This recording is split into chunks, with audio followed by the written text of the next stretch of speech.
Assalamu alaikum, I'm Aisha and you're watching SAMAA News. Here are today's headlines. Russian President Vladimir Putin says Russia has sharply increased production of key weapons since the start of the war in Ukraine. Speaking at a defence industry meeting, Putin said output of the most demanded arms has risen several times compared with 2022. Russian forces have struck Kharkiv and nearby areas with 3 glide bombs, killing 2 people and injuring 8, Regional Governor Oleh Syniehubov said. 2 bombs hit the suburbs, while another struck a main road during heavy traffic, killing a man at the scene. Ukrainian President Volodymyr Zelenskyy says he plans to meet President Trump this Sunday to discuss territory and security guarantees. Zelenskyy said the talks are aimed at finalising as much as possible in efforts to end the war with Russia. He said talks with US officials were advancing, with some documents on ending the war and Ukraine's reconstruction nearly ready. Pakistan and the United Arab Emirates have agreed to strengthen economic ties through increased trade and investment. The understanding was reached during talks between Prime Minister Shehbaz Sharif and UAE President Sheikh Mohammed bin Zayed Al Nahyan, who arrived in Pakistan on a one-day official visit. The UAE President was welcomed by Prime Minister Shehbaz Sharif, Chief of Defence Forces Field Marshal Asim Munir, Foreign Minister Ishaq Dar, and other federal ministers and senior government officials.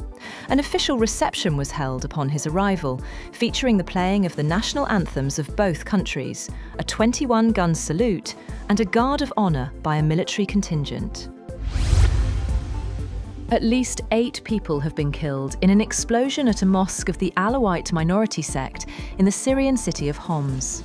A Syrian health ministry official said 21 others were wounded, and that the figures were a preliminary toll, indicating they could rise.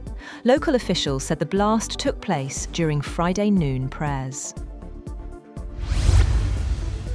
China's foreign ministry has announced sanctions targeting 10 individuals and 20 US defense firms, including Boeing's St. Louis branch, over arms sales to Taiwan. The measures freeze any assets the companies and individuals hold in China and bar domestic organizations and individuals from doing business with them. Individuals on the list are also banned from entering China. A man has been arrested after stabbing 8 people and injuring 7 others with what was believed to be bleach at a rubber factory in central Japan. 8 people were taken to hospitals after being stabbed with a knife at the Yokohama Rubber Company in the city of Mishima. 5 of the injured were in serious condition, while 7 others were also injured by the bleach thrown at them during the attack. Police said the attacker was arrested for alleged attempted murder at the factory.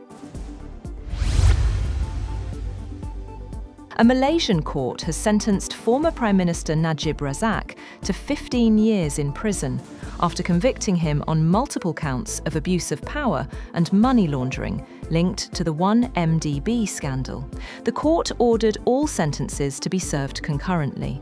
Earlier, Najib was found guilty of abuse of power in the biggest trial yet in the multi-billion-dollar 1MDB scandal. Malaysia and US investigators say at least $4.5 billion were stolen from One Malaysia Development Berhad, a state fund Najib co-founded in 2009 while in office. Najib has been charged with 4 counts of corruption and 21 counts of money laundering for receiving illegal transfers of more than 2.3 billion ringgit from 1MDB. Niger has begun implementing retaliatory diplomatic measures against the United States, announcing a sweeping ban on visas for US citizens.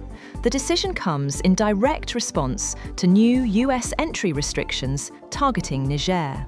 The move also indefinitely bars American nationals from entering Niger's territory. A diplomatic source said the decision reflects Niger's determination to safeguard its national sovereignty and signals an evolution in Niamey's foreign policy posture. Donald Trump and the US military have claimed that the United States carried out a strike against Islamic State militants in northwest Nigeria, at the request of Nigeria's government, claiming the group had been targeting Christians in the region.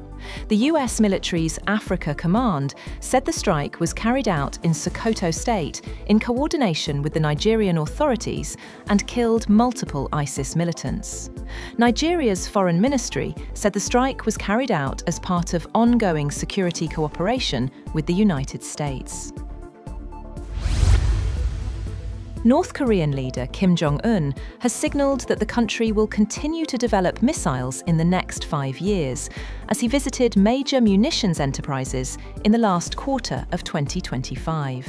According to the state media, Kim said, "The country's missile and shell production sector is of paramount importance in bolstering war deterrent." Gold, silver and platinum have hit record highs as speculative momentum and thinning year-end liquidity powered the precious metals, along with markets pricing in more US rate cuts and rising geopolitical tension. Spot gold rose 0.6% to $4,504.79 per ounce, after touching a record $4,530.60 earlier, while US gold futures for February delivery climbed 0.7% to $4,535.20. That's all for now. For more updates, visit www.SAMAA TV. Thank you for watching SAMAA News.